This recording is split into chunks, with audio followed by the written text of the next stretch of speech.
에베소 교회의 사자에게 편지하라. 오른손에 있는 7뼈를 붙잡고 7 금촛대 사이를 거니시는 이가 이르시되, 내가 네 행위와 수고와 네 인내를 알고 또 악한 자들을 용납하지 아니한 것과 자칭 사도라 하되 아닌 자들을 시험하여 그의 거짓된 것을 내가 드러낸 것과 또 내가 참고 내 이름을 위하여 견디고 게으르지 아니한 것을 아노라. 그러나 너를 책망할 것이 있나니 너의 처음 사랑을 버렸느니라. 그러므로 어디서 떨어졌는지를 생각하고 회개하여 처음 행위를 가지라.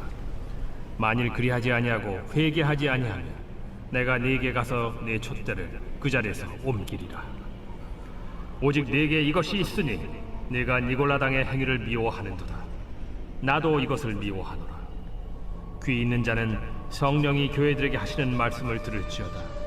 이기는 그에게는 내가 하나님의 낙원에 있는 생명나무의 열매를 주어 먹게 하리라.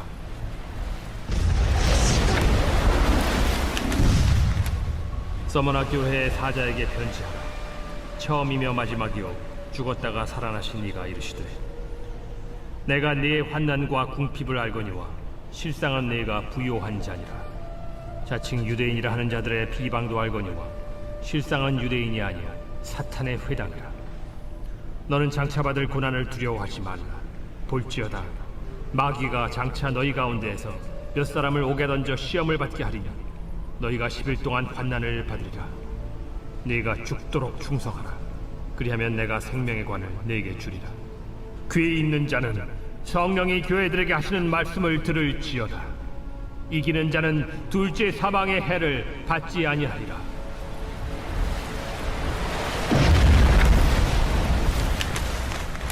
버가모 교회의 사자에게 편지하라. 좌우에 날선 검을 가지신 이가 이르시되, 네가 어디에 사는지를 내가 아노니 거기는 사탄의 권자가 있는 데라. 네가 내 이름을 굳게 잡아서 내 충성된 증인 안디바가 너희 가운데 곧 사탄이 사는 곳에서 죽임을 당할 때에도 나를 믿는 믿음을 저버리지 아니하였도다. 그러나 네게 두어 가지 책망할 것이 있나니 거기 네게 발람의 교훈을 지키는 자들이 있도다. 발람이 발락을 가르쳐 이스라엘 자손 앞에 걸림돌을 놓아 우상의 제물을 먹게 하였고 또 행음하게 하였느니라. 이와 같이 네게도 니골라당의 교훈을 지키는 자들이 있도다. 그러므로 회개하라. 그리하지 아니하면 내가 네게 속히 가서 내 입의 검으로 그들과 싸우리라. 귀 있는 자는 성령이 교회들에게 하시는 말씀을 들을지어다. 이기는 그에게는 내가 감추었던 만나를 주고 또 흰 돌을 줄 터인데 그 돌 위에 새 이름을 기록한 것이 있나니 받는 자밖에는 그 이름을 알 사람이 없느니라.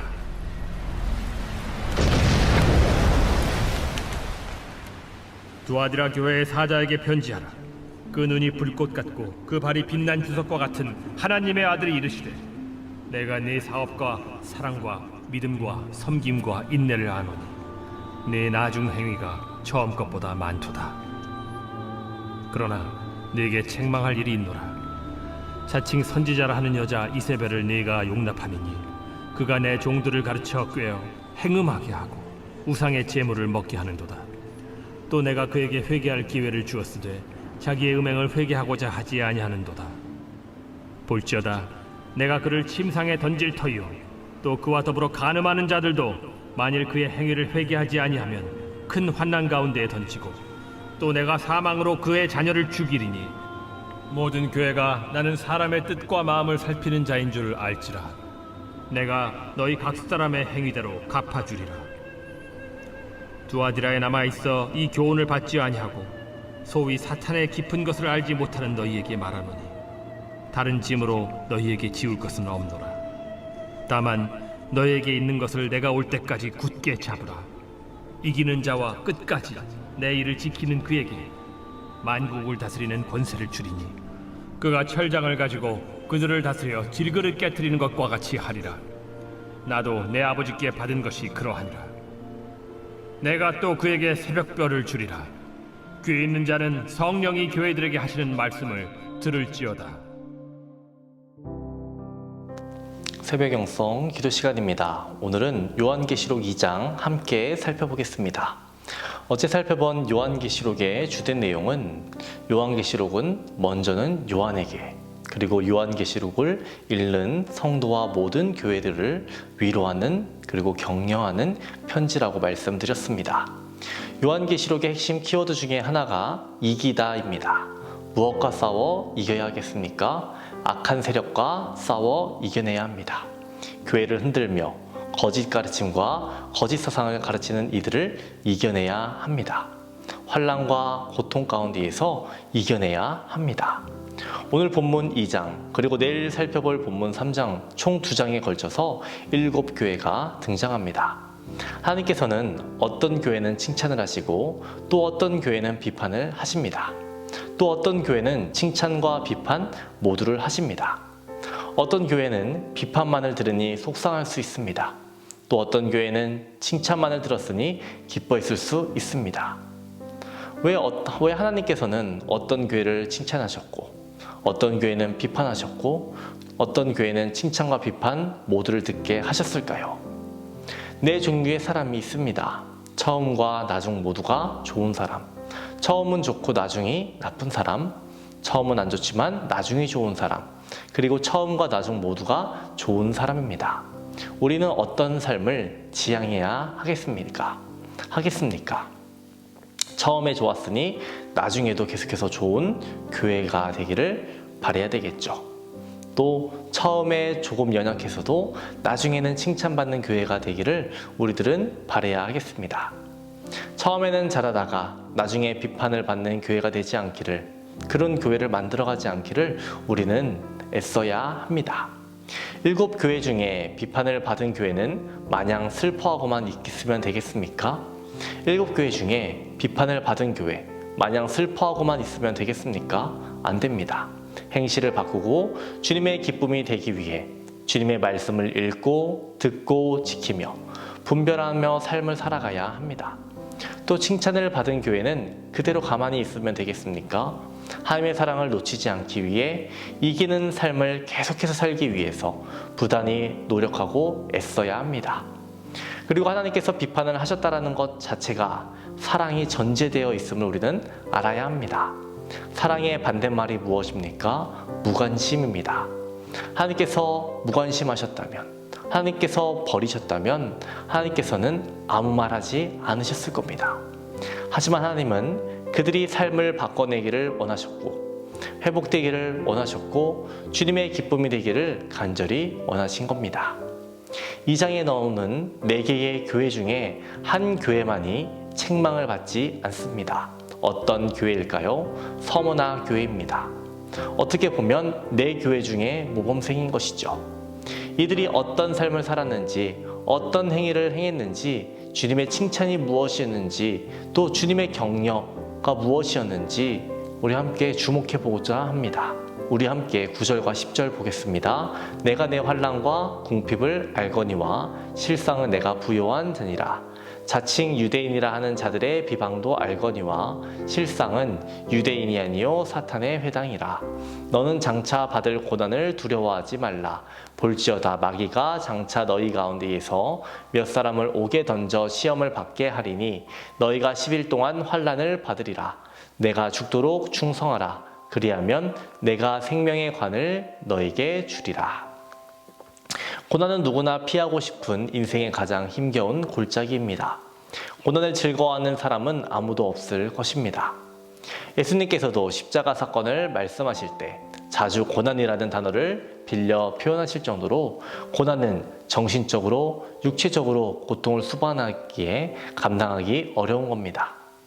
그러한 고난을 요한은 두려워하지 말라라고 권면하고 있습니다. 더욱이 그 고난이 지금 갑자기 찾아온 일회성 고난이 아닌 장차 앞으로 찾아올 고난, 고난 뒤에 고난이 이어지는 끊임없이 밀려오는 파도와 같더라도 요한은 두려워하지 말라라고 말합니다.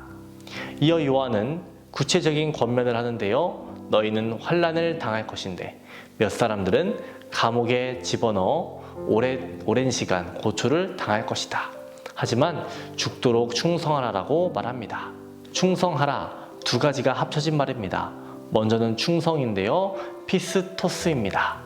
피스토스는 신실함이라는 의미입니다. 그리고 기누라는 단어는 되다라는 뜻인데요. 이 2가지가 합쳐서 충성하다, 충성하라입니다. 충성하라라는 말은 신실하게 되어라, 신실한 자가 되어라 라는 뜻입니다. 또한 죽도록으로 번역된 헬라어 아크리다나투는 문자 그대로 죽음의 때까지, 죽음에 이르기까지를 의미합니다. 결국 죽도록 충성하라 라는 말의 뜻은 죽을 때까지 신실하여라, 죽을 때까지 믿음을 지켜라 라는 뜻입니다. 그러나 실상 서머너 교회의 입장은 그리 녹록지 않은 상황이었습니다. 왜냐하면 예루살렘 멸망 후 이곳에 이주하여 살았던 유대인들에게 온갖 회방과 핍박을 받았으며 심지어는 황제 숭배를 거부한다는 이유로 죽음을 당해 순교하는 사람도 생겨났기 때문입니다. 사도 요한은 피해라 라든가 배교하라는 말을 하지 않고 오히려 죽도록 충성하라라고 권면하고 있습니다. 죽도록 충성하면 너에게 생명의 면류관을 주겠다라고, 둘째 사망의 해를 받지 않게 하겠다라는 약속을 주십니다. 이 말씀 누가 하시는 겁니까? 요한입니까? 아니면 그 시대의 모든 사람들의 추앙을 받던 로마 황제입니까? 아닙니다. 본문 8절은 이렇게 답을 줍니다. 서머나 교회의 사자에게 편지하라. 처음이며 마지막이요 죽었다가 살아나신 이가 이르시되. 처음이며 마지막이신 죽었다가 살아나신 바로 우리 예수 그리스도께서 이렇게 말씀하셨다는 것을 우리들은 기억해야 하겠습니다. 끝까지 신실한 자가 되라는 주님의 말씀을 기억하며 오늘 하루도 신앙의 길을 걸어나가는 저와 여러분 되시기를 주님의 이름으로 축원합니다. 오늘의 공동기도 제목은 교회를 위한 기도입니다. 교회의 부흥과 영적 회복을 위해서 이 땅의 교회가 복음으로 돌아가기를, 선교와 전도의 문이 활짝 열리기를 기도해 주시기 바랍니다. 기도하겠습니다. 하나님 아버지, 우리의 삶이 하나님께 죽도록 충성하는 삶이 되기를 원합니다. 어떤 환난과 핍박이 있다 할지라도 그 모든 것을 알고 계시는 하나님을 신뢰하며 승리의 면류관을 향해 앞으로 나아가는 우리들 되게 하여 주옵소서. 우리에게 은혜를 주시고 우리에게 능력을 주시고 우리에게 힘을 더하여 주시옵소서. 오늘은 교회를 위해 기도합니다. 교회의 부흥과 영적 회복을 허락하여 주시옵소서. 이 땅의 교회가 복음으로 돌아가게 하여 주옵소서. 선교와 전도의 문이 활짝 열리게 하여 주옵소서. 담임 목사님의 사역 가운데 성령님 늘 함께하여 주시옵소서. 계획하시고 준비하시는 모든 사역 가운데 충만함과 풍성함을 주님 허락하여 주시옵시고, 말씀 선포하실 때마다 복음의 능력 나타나게 하여 주시고, 넘어진 자들 일으켜 세워주시고, 주의 말씀으로 위로받고 용기를 얻고 주님을 붙들게 하여 주시옵소서. 태의문을 위해 기도한 성도 자녀를 허락하여 주시옵소서. 사고로 입원한 성도 일으켜 주시옵소서. 호암봉 장로님 체력을 더하여 주시고 온전히 회복되어 일상생활하는 데 불편함 없게 하여 주옵소서.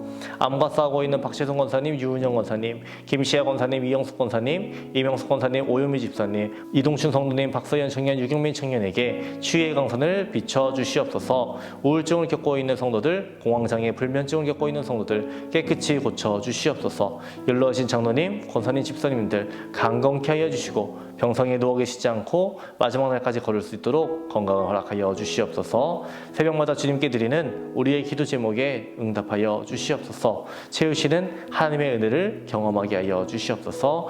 예수님의 이름으로 기도합니다. 아멘.